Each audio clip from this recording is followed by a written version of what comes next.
रकमेच्या बदल्यात कागदपत्रांशिवाय SIM card पुरवणाऱ्या टोळीचा पर्दाफाश। मुंबई गुन्हे शाखेकडून 23 वर्षीय समीर मेहबूब खानला अटक। आरोपीकडून 75 सिम कार्ड्स आणि 2 मोबाईल जप्त। पहलगाम हल्ल्यानंतर भारताने केलेल्या कारवाई दरम्यान प्रकार उघडकीस।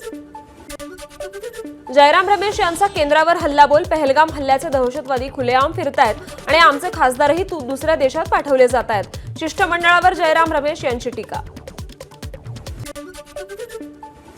जम्मू आणि काश्मीरचे उपराज्यपाल मनोज सिन्हा यांची पूंछ ब्रिगेड मुख्यालयाला भेट। भारतीय लष्कराचे सैनिक आणि बीएसएफ जवानांशी साधला संवाद।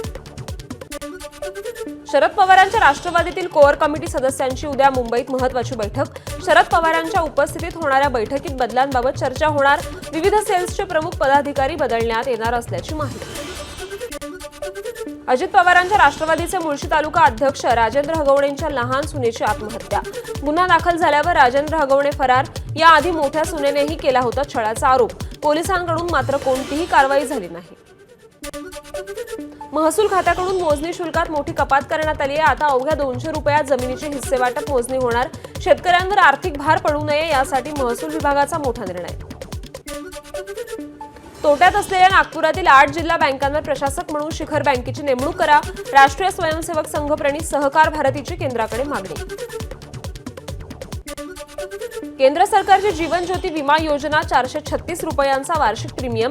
पॉलिसी धारकाचा मृत्यू झाल्यास कुटुंबियांना दिले जातात 2 लाख रुपये। 15,940 मुंबईकरांनी या योजनेचा लाभ घेतला।